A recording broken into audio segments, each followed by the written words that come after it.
Et bonjour à tous, voilà on se retrouve. Au revoir Ischia qui est juste derrière moi, appelé également Pitacus.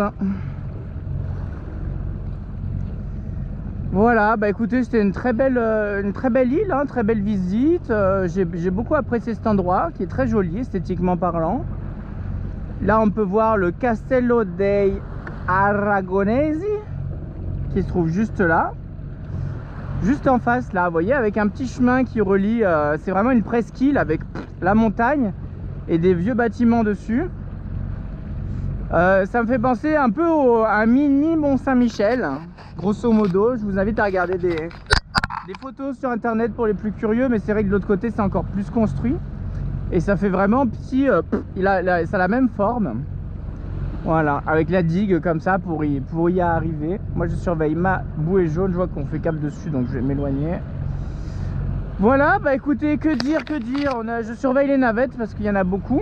Là elles sont toutes derrière moi donc c'est bon, mais il faut quand même rester assez prudent dans cette zone. Voilà, bah écoutez, je vous ai montré le castello. Là on va aller voir derrière cette langue de terre là, cette pointe de terre qui s'appelle d'ailleurs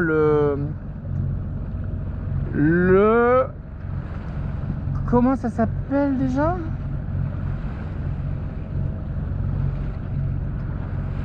Donc c'est Procida, c'est l'île que vous voyez là, juste là. La Punta della Lacca, c'est ce que vous voyez là, la terre. Mais en dessous il y a, ah oui, le sanctuaire de Poséidon, ils appellent ça, je crois. Et donc qui est toute la zone délimitée qu'on est en train de contourner, vous voyez. Il y a une bouée jaune là, il y a une bouée jaune là, il y en a une là-bas. Ça désigne un gros carré comme ça, dans lequel il est interdit de rentrer, interdit de naviguer. Et c'est même pas juste interdit au mouillage ou quoi que ce soit, c'est vraiment interdit à la navigation. Il y a des plongeurs qui viennent ici évidemment, ils doivent avoir des dérogations.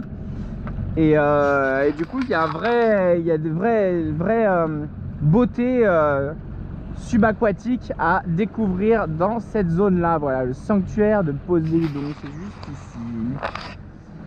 Donc nous on va faire le tour, on va aller voir ce qui se cache de l'autre côté. Pour le coup là on a le droit d'y aller. On est vraiment entre toutes les îles. Et qu'est-ce qu'on a devant nous? On a Capri. Et oui, ça y est, on voit Capri avec ces fameuses double montagnes, hein. Il y a quand même deux hauteurs différentes. Il y a Capri et... comment ça s'appelle l'autre endroit? Isola di Capri. Il y a... nanana. Je l'ai pas sur ça, je vais regarder sur Maps.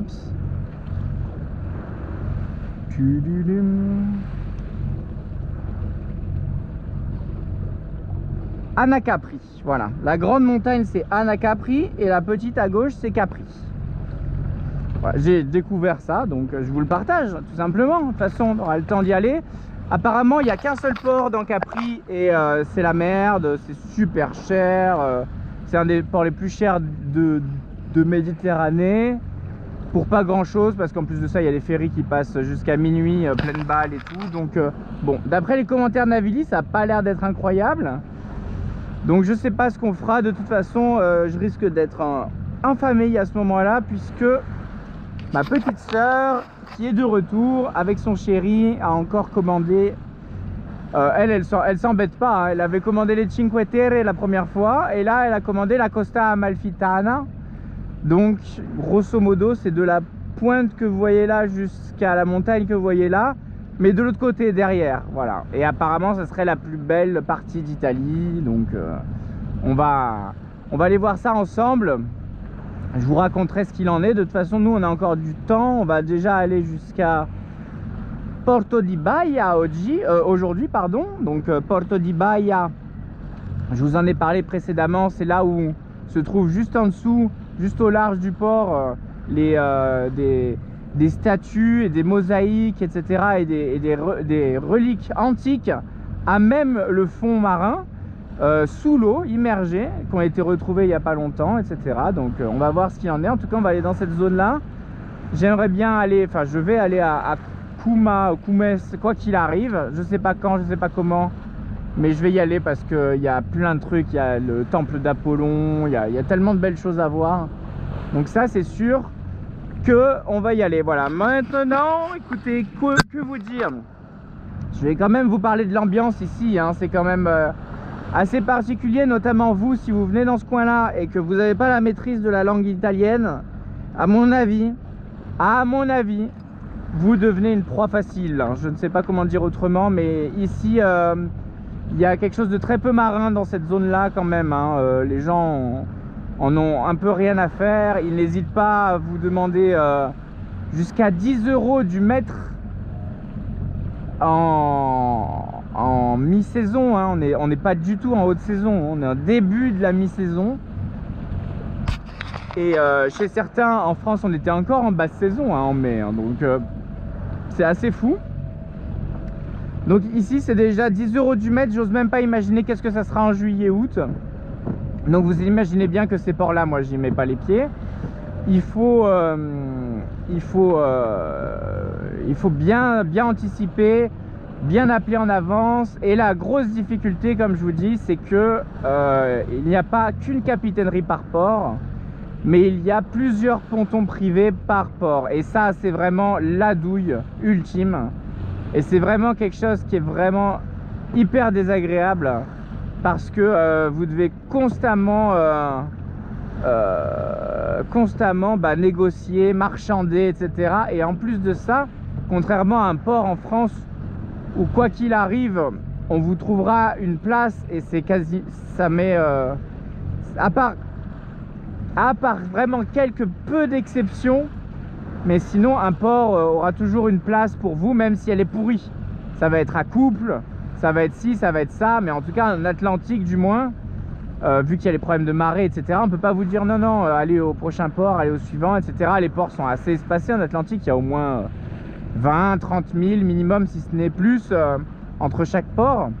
Donc c'est de longues heures de nave. Et si vous arrivez si vous comptiez arriver dans un port avec la marée, etc., évidemment on peut pas vous dire non, désolé, allez voir le suivant, quoi. Alors qu'ici, vu qu'il y a un port tous les 5 mètres, et ben les ports n'ont pas de problème à vous dire ah bah désolé, on est plein. Et puis en plus, si vous y allez, vous voyez bien qu'ils sont pas pleins, quoi. Donc il y a ce côté là qui est vraiment hyper désagréable, car à l'opposé de quelque chose de marin, quoi, où les gens sont un peu je sais pas comment dire, où il y a un petit peu de sentiment, quoi. Ce qui est drôle, hein, ce qui est contraire un petit peu à l'Italie, hein, mais c'est vrai qu'en Italie la navigation est réservée, d'ailleurs comme en Angleterre, hein, aux personnes riches. Et du coup si le prix vous convient pas, c'est que vous êtes un faux riche, et que du coup c'est vous le problème, quoi. En gros c'est ça, quoi. En Angleterre c'est également ça, puisque en Angleterre les bateaux se coûtent très cher, etc. Les marinas coûtent très cher aussi. Donc là c'est vraiment réservé pour la haute bourgeoisie, alors qu'en France c'est tellement démocratisé que ça devient accessible à des gens qui ne soient pas des personnes riches, hein, comme moi par exemple. Donc c'est agréable, c'est bien de pouvoir que ce soit démocratisé et tout, mais forcément on n'a pas l'habitude de payer ces sommes là, ça peut faire bizarre. Bon, évidemment c'est quand même réputé à cette région là qui est très particulière par rapport à cela. Hop, on prend un petit peu de marge, mais voilà. Donc pour résumer, il faut savoir qu'il y a plusieurs numéros par port, d'accord. Chaque numéro peut se donner le luxe de vous annoncer le prix qu'il veut au moment où il veut, et il peut même négocier au téléphone. J'ai déjà eu des rabais avant même d'arriver dans le port. C'est même pas vous arrivez, vous sympathisez, et du coup il vous fait un prix parce qu'il aime bien votre tête. Ben non, c'est carrément, ça se négocie c'est le souk, quoi. C'est comme dans les souks, voilà. Donc du coup ça c'est très particulier, ça c'est compliqué pour préparer ses navigations. Vous appelez un jour, vous avez quelqu'un qui vous dit oui, vous rappelez le lendemain, vous avez quelqu'un qui vous dit non. Donc un jour vous avez un prix, le lendemain vous avez un autre prix, un jour c'est plein, le lendemain il y a plein de places.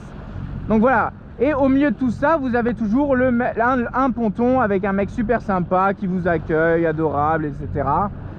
Donc il faut aussi trouver un petit peu, tirer le vrai du faux, et trouver lesquels sont sympas, quoi. Donc là typiquement Baia et Pozzuoli, donc et Pouzol, j'ai appelé. Avant, il y a 2 jours, il y avait des places, il y avait des prix corrects et tout. Je rappelle ce matin pour avoir la confirmation. Les 2 ports me disent ah bah désolé, il n'y a pas de place. Et l'autre me dit ah bah désolé, ça sera 20 € de plus que ce qu'on vous avait annoncé. Donc forcément vous partez du port parce qu'il y a le check-out, vous êtes convié à partir. Et vous n'avez même pas envie d'arriver dans le port en question parce que déjà vous avez une frustration à peine partie quoi. Donc c'est dommage, ça gâche vraiment le plaisir d'arriver dans un endroit, de découvrir, d'être accueilli et tout et tout. Donc bon voilà, finalement j'ai rappelé parce qu'il y a les numéros sur Navili qui sont pas les mêmes forcément que sur Navionics parce que tous les pontons ne sont pas écrits sur l'un comme sur l'autre. Et j'ai le bouquin d'Italie que je vous avais montré là, le Valion sur les ports d'Italie. Je vous le remontre pour ceux qui verraient que cette vidéo là. Voilà, ce bouquin là qui est très complet, qui est hyper pratique quand vous n'avez pas internet. Et là encore, ils vont vous mettre les différents, vous voyez, Puzzol par exemple, on est pile dessus. Il y a le Sud Cantieri et il y a le numéro, et Ormeggio Mare Blu, il y a un autre numéro. Donc là il y a 2 personnes pour vous amarrer à Puzzol. Voilà, donc écoutez, programmez au mieux vos navigations. Évidemment il faut appeler avant. Maintenant vous savez très bien que on ne peut pas programmer ces navigations sur 3 semaines non plus, puisque cela dépend grandement de la météo, notamment en Méditerranée, avec une météo qui peut être variable, changeante ou évolutive en tout cas. Donc impossible de dire ah bah oui vous inquiétez pas, je serai là dans une semaine de telle date à telle date quoi. Ça c'est impossible. Donc forcément il faut appeler, rappeler, re-rappeler, et malheureusement ça se fait un peu tout au dernier moment. Voilà, donc et puis il y a des marinas qui sont immenses. Là j'ai appelé la marina de Pompéi, on dit qu'ils étaient pleins. Bon, alors qu'il doit y avoir 3000 places dans le port quoi, et qu'on est en mai et qu'il n'y a pas un bateau sur l'eau. Donc je sais pas, ça me paraît bizarre toutes ces histoires. Et j'ai hâte de partir, puisque là derrière on a Capri, on a la côte amalfitaine, et après les soucis normalement devraient s'envoler. Après on devrait retrouver un monde paradisiaque avec l'Italie profonde qu'on aime, et pas cette Italie attrape touriste qu'on déteste, qu'il y a à Venise, qu'il y a à Rome, pas trop en vrai, mais qu'il y a aussi beaucoup ici, qu'il y avait énormément en Toscane aussi. Oh là là, vraiment des fois ils se prennent pas pour de la merde, et c'est vraiment déplaisant, parce que ils ont aucun argument valable pour prétendre un tel prix quoi, encore une fois. Donc on se rappellera toujours de Ponza qui prenait un prix d'or alors qu'il n'y avait même pas de toilette, même pas de douche quoi. Ça restera une énigme pour moi quoi. Ça restera vraiment une énigme. Bon bah voilà, écoutez, je vais vous laisser, puisque nous arrivons à la Punta della Palombara, qui se trouve au sud de l'isola di Procida, qui se trouve juste là. Et la punta en question c'est ça, vous voyez, on laisse le sanctuaire sur notre bâbord, et on va aller contourner ça, on va aller faire le tour à l'intérieur, voir à quoi ça ressemble, si c'est joli, et après on continuera notre route. Voilà. Bah écoutez, sur ce je vous laisse. Je voulais vous donner un petit peu l'appréciation, voilà, vous dire que rien n'est jamais gagné malheureusement, et que il faut quand même être prêt à pouvoir rebondir, etc. Et fort